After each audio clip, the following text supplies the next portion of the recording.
जय श्री राधा कृष्ण मित्रों, स्वागत है आपका आपके अपने YouTube चैनल राधा कृष्ण भक्ति मार्ग में। वीडियो शुरू करने से पहले अगर आपने हमारे चैनल को सब्सक्राइब नहीं किया है तो सब्सक्राइब कर ले ताकि आपको आने वाली सभी वीडियो मिल सके। श्री हरि भगवान विष्णु के वामन अवतार की पौराणिक कथा।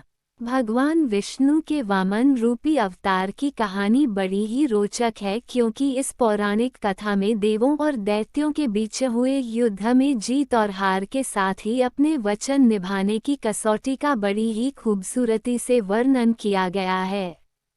इस कहानी में बताया गया है कि आखिर कैसे दैत्यराज महाबली अपने वचन को निभाने के लिए खुद को समर्पित कर देते हैं। इस कहानी में ये भी बताया गया है कि भले ही उस युग में राक्षसों, असुरों और दैत्यों का आतंक था, फिर भी उनमें सत्यनिष्ठा और वचनबद्धता के गुण विद्यमान थे। चलिए जानते हैं इस रोचक कहानी के बारे में।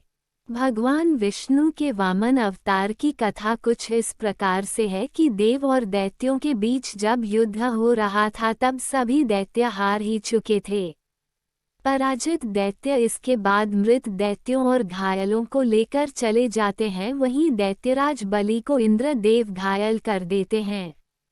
उस समय दैत्यों के गुरु कहे जाने वाले शुक्राचार्य संजीवनी विद्या के बल पर दैत्यराज बलि और बाकी मृत दैत्यों को जीवित कर देते हैं। इसके बाद राजा बलि के लिए शुक्राचार्य एक विशाल यज्ञ के माध्यम से अग्निदेव को प्रसन्न कर वरदान के रूप में रथ, बाण और अभेद्य कवच हासिल कर लेते हैं। अग्निदेव से प्राप्त किए शस्त्रों के कारण दैत्य महाबलशाली हो जाते हैं और दैत्य अपनी विशाल सेना को युद्ध के मैदान में उतरकर अमरावती पर आक्रमण कर देते हैं। यहाँ दैत्यों की बढ़ती शक्ति के संबंध में देवताओं के राजा इंद्र को सब ज्ञात होता है। इंद्र देव ये बात भली भांति जानते हैं कि दैत्यराज बलि 100 यज्ञ करने के बाद स्वर्ग पर जीत पाने में भी सक्षम हो जाएगा।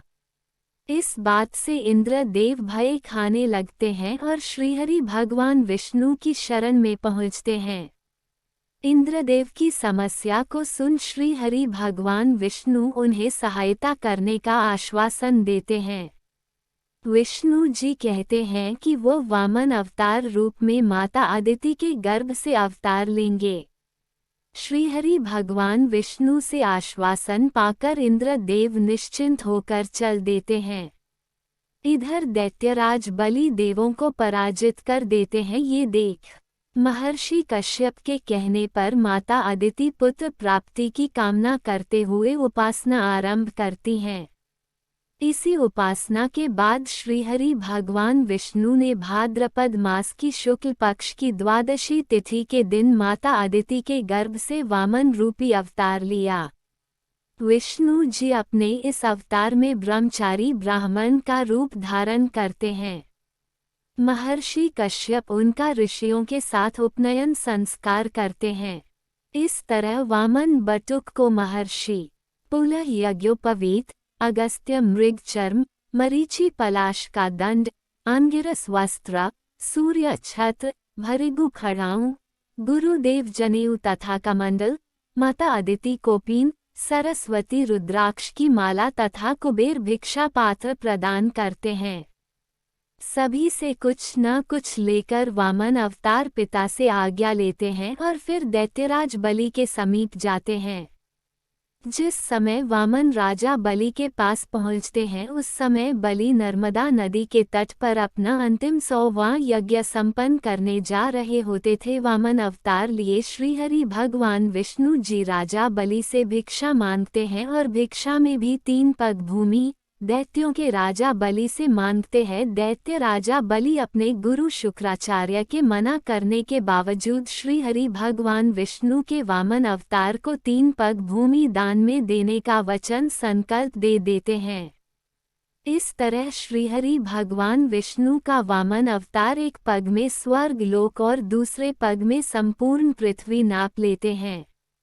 अब उनके पास तीसरा पग रखने के लिए कोई स्थान नहीं बचता। ये देख दैत्य राजा बलि चिंतित हो उठता है कि तीसरा पग रखने के लिए वह अब स्थान कहाँ से लाए, और अगर उन्होंने अपना वचन पूरा नहीं किया तो वचन अथवा संकल्प मिथ्या होने से अधर्म हो जाएगा। आखिरकार बलि को तीसरा स्थान मिल ही जाता है और वह अपना सिर श्रीहरि भगवान विष्णु जी के आगे कर देते हैं और कहते हैं, प्रभु आप तीसरा पग मेरे सिर पर रख दीजिए। श्रीहरि भगवान विष्णु वामन अवतार में दैत्य राजा बलि की बात मानकर वैसा ही करते हैं और दैत्यराज बलि को पाताल लोक में रहने का आदेश देते हैं। बलि की वचनबद्धता देख श्रीहरि भगवान विष्णु वामन अवतार में अत्यंत प्रसन्न हुए और उसे कहते हैं कि कहो तुम्हारी क्या इच्छा है। दैत्य राजा बलि अपने वर में रात दिन विष्णु जी को अपने सामने रहने के लिए कहते हैं। इस प्रकार श्रीहरि भगवान विष्णु जी अपने वचन का पालन करते हुए पाताल लोक में दैत्यों के राजा बलि का द्वारपाल बन उसके सामने रहना स्वीकार कर लेते हैं। आज से 8 दिन पहले हमने एक वीडियो रक्षाबंधन के ऊपर भी बनाई थी जिसमें ये संपूर्ण माध्यम से बताया था कि श्रीहरि भगवान विष्णु जी को रसातल से बैकुंठ माँ लक्ष्मी जी अपने साथ कैसे ले गए थे, जिसमें श्रीहरि भगवान विष्णु जी को वामनावतार के बाद अपने धाम बैकुंठ में पुनः माता लक्ष्मी के पास जाना था, लेकिन श्रीहरि भगवान विष्णु ये वचन दैत्य राजा बलि को देकर फंस गए और वे वहीं रसातल में बलि की सेवा में रहने लगे। उधर इस बात से माता लक्ष्मी जी चिंतित हो गई। ऐसे में नारद जी ने माता लक्ष्मी जी को एक उपाय बताया। तब माता लक्ष्मी जी ने दैत्य राजा बलि को राखी बांध अपना भाई बनाया और अपने पति श्रीहरि भगवान विष्णु जी को अपने साथ ले आई। उस दिन श्रावण मास की पूर्णिमा तिथि थी। इस प्रकार श्रीहरि भगवान विष्णु जी का 5G वामन रूपी अवतार का औचित्य पूर्ण हुआ और इस संबंध में श्रीहरि भगवान विष्णु के वामन अवतार की संपूर्ण कथा हमने आपके सामने रखी, जो कि सतयुग के बाद दूसरे युग यानी त्रेतायुग में देवताओं को दैत्यों के आक्रमण से बचाने के लिए और स्वर्गलोक की रक्षा करने के लिए हुआ था।